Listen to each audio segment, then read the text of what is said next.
Hello, my name is Ivana Uwade, and I'm the creator of the Facebook group page JK Lifestyle and Travel. Today, we're meeting with Delrina Johnson. She's with the Safe House Domestic Violence Program. Hi, how are you today? I'm doing fine, thank you. That's Thank you for having me. I'm so glad you came. I appreciate people that give their time because you don't have to do this. And I respect it, and I'm so happy that you did this. Okay. Okay, could you tell me a little bit about the program that you're a part of? So I work with the Safe House. We're a domestic violence agency that provides a variety of services to women, children, men, and families who are survivors of domestic violence. Our agency operates a 24-hour domestic violence hotline. We operate a shelter for survivors who are fleeing domestic violence. We also have a presence in the court system, the family court system, where people can go to get restraining orders. We also have a community presence in the Family Justice Center, which is a walk-in center for victims of domestic violence. We also do community outreach where we educate on domestic violence and we provide training opportunities for those who are interested in learning more and getting their certification in domestic violence. And we also have a program called the Domestic Violence Response Team Program, where we collaborate with another agency that provides training to law enforcement on call outs, which is basically going out into the police stations to be with victims who are getting police reports done so that they can talk about their situation and get help if they are interested. That's basically our program in a nutshell. How long have you worked with that program? I've been with the Safe House for 10 years, actually. What drew you to work there? I have always wanted to help people. And in this position, I'm able to provide direct services to survivors of family violence and get listening and them, and also to help people move forward in their lives after being victimized by domestic violence. So I really have a strong desire to help people and to see people move forward in their lives in a healthy and safe way. Mhm. What is domestic violence? Domestic violence is basically a behavior system whereby one person exerts power and control over another person. It can be physical, it can be emotional abuse, it could be threats and intimidation, isolation, um, physical violence, hitting, punching, grabbing, strangulating.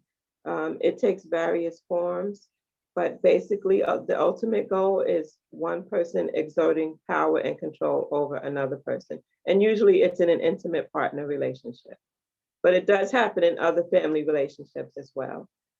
Mhm. How often does that happen in a relationship? Domestic violence. Domestic, okay, domestic violence happens in many relationships. 1 in 4 women and 1 in 5 men will be physically abused at some point in an intimate partner relationship. In the state of New Jersey, and I'm going to read from the domestic violence statistics that's put out by the annual report for New Jersey, the annual crime statistics. In the state of New Jersey, there were 63,420 domestic violence offenses that were reported by the police in 2016. So this report is created every 5 years. So 2016 was the last time it was done. And this year it will be done for the next most recent 5 years. Murders increased by 6% in 2016 as compared to the year before. Assaults accounted for 43% and harassment accounted for 43%. So domestic violence is very prevalent in our community and it's very widespread in our community. And I'm glad that we are having this conversation to bring light upon domestic violence and how to end domestic violence, which is our ultimate goal. Where would somebody go for help? What is the process they would follow if they needed help? Okay. So there's a National Domestic Violence Hotline. which basically any person in any state can call to get help, and they're referred to the local programs that are in their state. New Jersey also has a state domestic violence hotline. Our hotline is operated 24 hours a day, 7 days a week, and we serve Essex County. But there is a domestic violence program in every county within the state of New Jersey.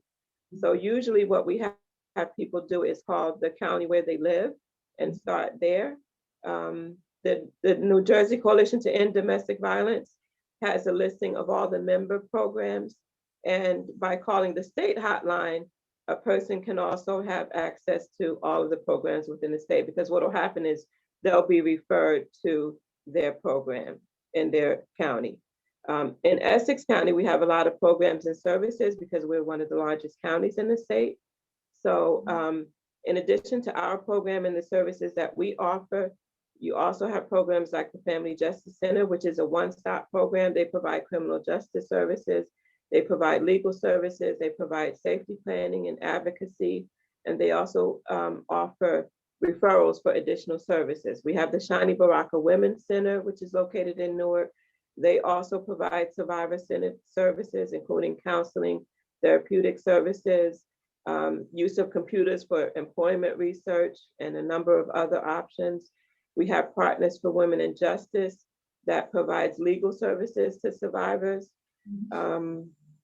We have advocates within the court building to provide safety planning, help with understanding the legal process and the restraining order process. You have programs like, there's another safe house within Essex County.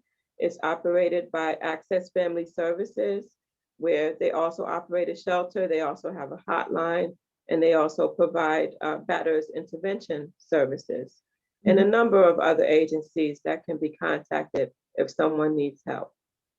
What would they do? They would call 911, or would they call, okay. And yeah, they would call 911. They would call 911 if there's an emergency, if there's, if they're in imminent danger. They could also call the Safe House hotline, and I can provide that number if you like.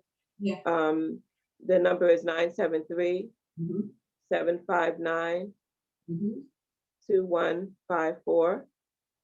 They could also call the local police department, which can be done through 911. And they could call the New Jersey State Hotline, which is 800-799, 799-7233. That's the state hotline. So.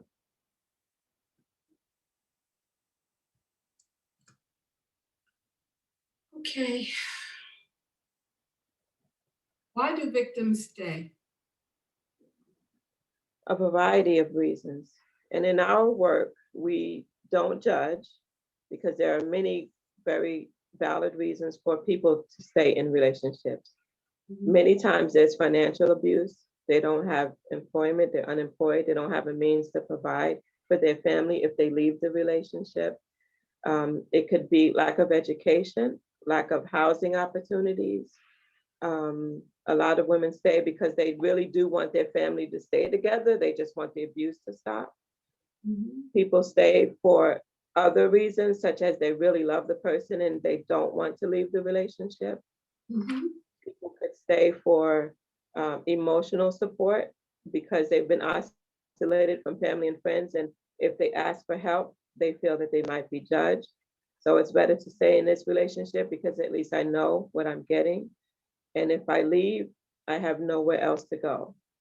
And you would think that many people by now are familiar with the fact that there are safe houses available to them for help. But I think about the immigrant population. They don't know. They don't know how to access those services. And even people who are from the US, not everyone knows that there's a safe house available for them. So we try to get the word out as much as we can. And a lot of times people access our services through other agencies that they're involved with, such as the police, or if they're injured and they have to go to the hospital, a lot of times the hospital staff will call our program on their behalf, and other social services that they might work with. So there are resources available, and people just have to be aware of what those resources are. If they come to one of the safe houses, how long are they allowed to stay? Generally, our program is 30 days, but the average length of stay is 60 to 90 days. We tell people it's 30 days prior to coming in. However, they can request an extension, which is usually granted. The only thing that we prohibit is obviously violence within our facility or breaking confidentiality. Those are the main reasons if someone is discharged prior to their full length of stay. But it's generally 30 days, but the average stay runs between 60 and 90 days. Mm-hmm. And most of the programs within the state work the same way. Mm-hmm.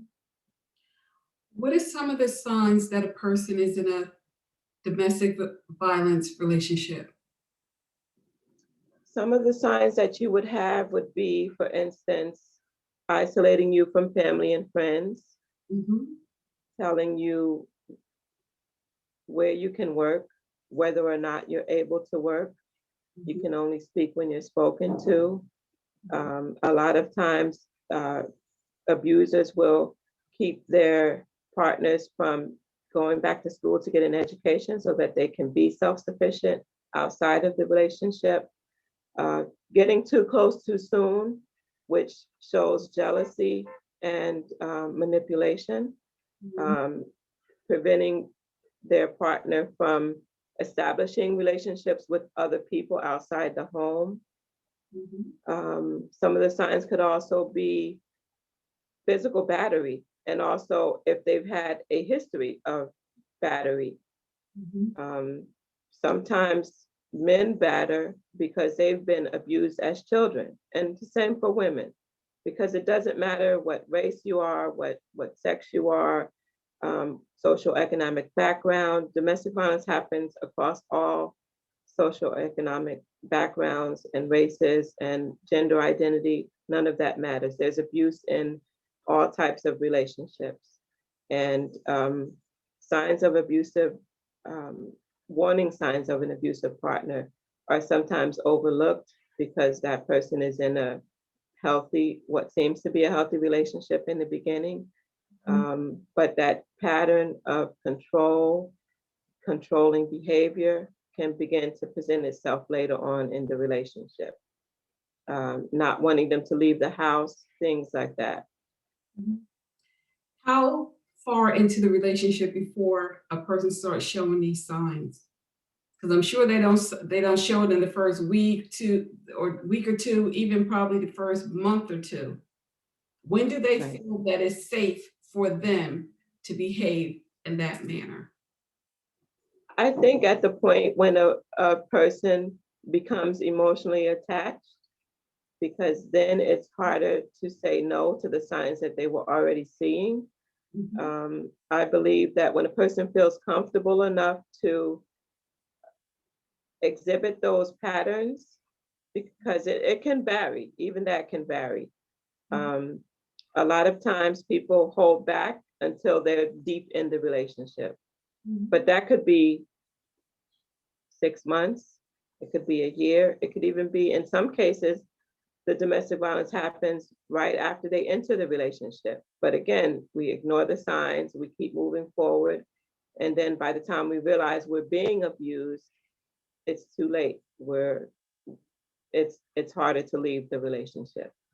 So I don't know that there's a set time frame, but I do believe that when they're comfortable enough to kind of exhibit those signs without getting pushed back from their partner, then they just see that as a sign that they can move forward. Do you think that this is a pattern that they have in most of the relationships that they may have with other women or men? You know what I mean? If they do this with Miss A, will they do it with Miss B, Miss C, and Miss D, or?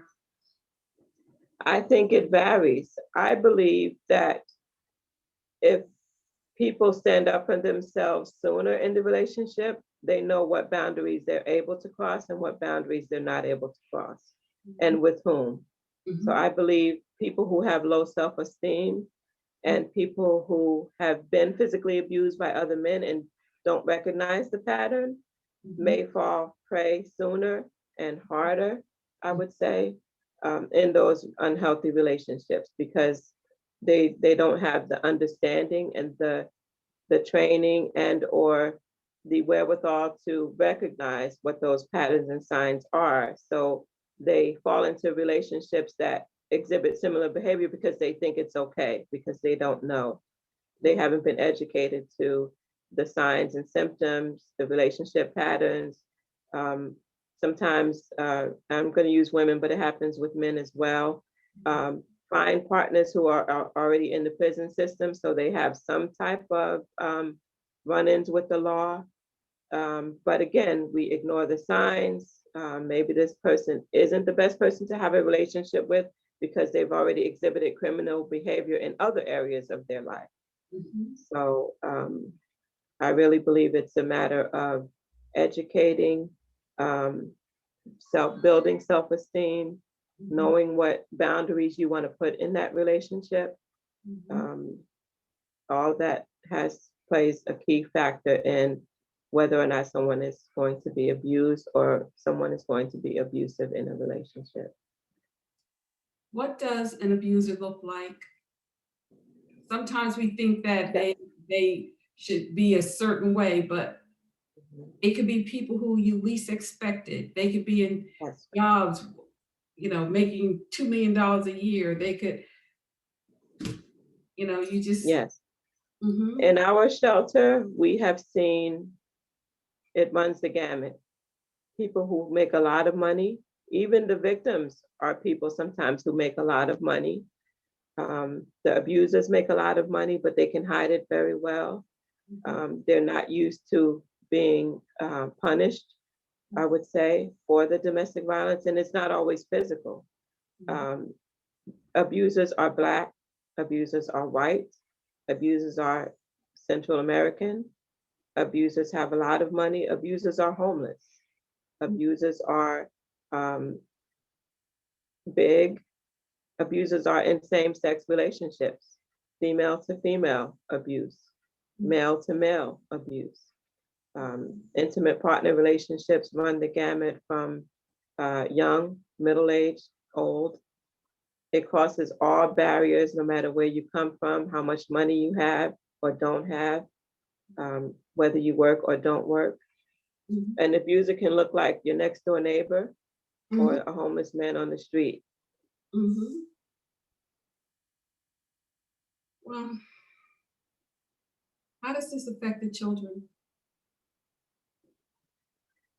Unfortunately, children are innocent bystanders and innocent secondary victims of domestic violence.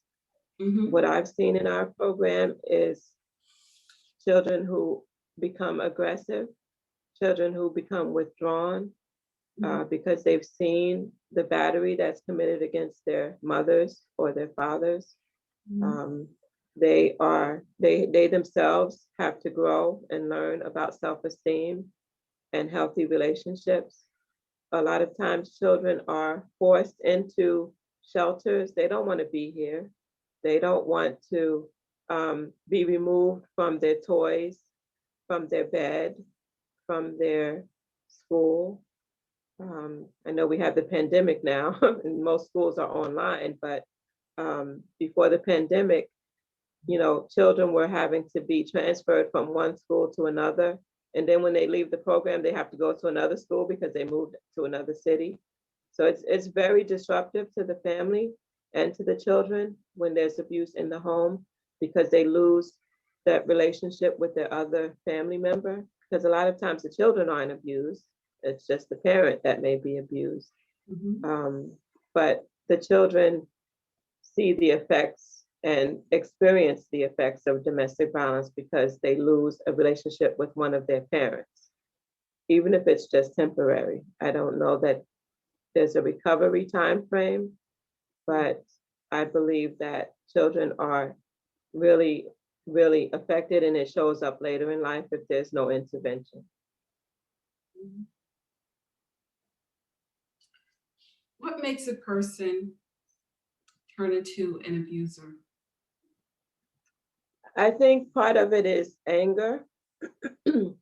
Um, a lot of times we see in our field of work that domestic violence escalates if there's a loss of a job, loss of employment, loss of income, loss of a loved one. Excuse me, I'm sorry. Sometimes people abuse because they've been abused and they think it's normal. Mhm. They don't think there's anything wrong with hitting someone that you're supposed to love. And I believe a lot of times, especially, it affects young boys. Um, there's a lot of times boys who have seen domestic violence in the home and were coached or kind of groomed by the father, grow up to be abusers because it was okay. And I think sometimes it's a learned behavior.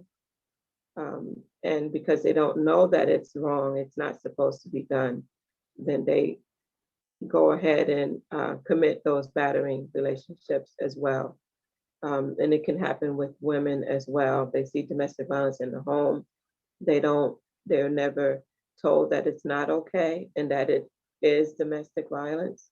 Mhm. Um, and a lot of times relationships And that, affect someone that's abusive. and it's not normal. It's not Right, one of the mill thing that should be happening.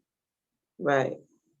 But in society, sometimes we perpetuate domestic violence by showing violence on TV, showing violence in video games. You know, so if you can be violent on the street, you can be violent in the home as well. And I think social media and general media contributes to the violence that people are doing to others in their lives. If somebody comes to your safe house and they stay there for the required amount of time, and then they start maybe forgetting what they went through in the relationship that they left, and suppose they say, okay, I'm stronger now. I can deal with whatever he may bring. I'm a little frightened to go off on my own. I'm a little lonely. My children need their father. I do want to hold my family together. And then they go back to that person. What is the likelihood that domestic violence will happen again? It's very likely because the woman came in here and got help, but guess what? The man didn't. Mhm. He didn't get help. He's the same person he was when you left. Mhm. And it's really unfortunate and sad because it takes about 7 or 8 times for a woman who's being abused to finally leave the relationship. And of course, that's the most dangerous time is when they know you're leaving and you're done. Mhm. Um, but women choose to return for the same reasons I mentioned before, financial. Even if a person stays here 30, 60, 90 days, how much will they have attained Mhm. to move themselves forward? They may have found another apartment and on their own and able to maintain that apartment. But we still love the person. So we may let them back in. We may just want to keep the relationship. Mhm. So it's it's really sad to see that many people do return, but I can understand why sometimes, Mhm. based on things that happen in society and things that happen in life. It's not easy, especially in this state. New Jersey is a very expensive state to live in, and I believe that single people have a hard time maintaining, Mhm. um, because you would need a really high income to survive in this state. Mhm. Um, so it is unfortunate that sometimes people have to return, um, but we hope that in the short time that they're here, they take advantage of our counseling services. They take advantage of the legal services that we make referrals for. Um, we refer immigrants to get their papers. So we have helped people to become citizens. It takes time, but that service is available to them as survivors. And we hope, like I said, in the short time that they're here, that they've learned how to be stronger, how to set boundaries, how to care for themselves and their children, and how to be emotionally stronger to be able to say no, or I've had enough, or this will be the last time. Is there anything else that you'd like to, that I didn't cover, that I didn't ask about? Is there anything that you'd like to say? I I mean, would just like to, you said, I would just like to, basically, that help is available. Help is out there. You don't have to do this alone. Mhm. And if you really would like to even just talk to someone, because people don't always leave. And it's okay to stay in an unhealthy relationship if you get that education and learn how to set those boundaries and decide when you've had enough and when you're ready to leave. Mhm. And sometimes people don't leave the relationship, but they need someone to talk to. There's support out there. There's many agencies in our county that can provide services, and we're more than happy to do that. Thank you. You're very welcome. This is Mrs. Delrina Johnson from the Safe House Domestic Violence Program. Thank you so much for coming on today. You're welcome. Bye-bye.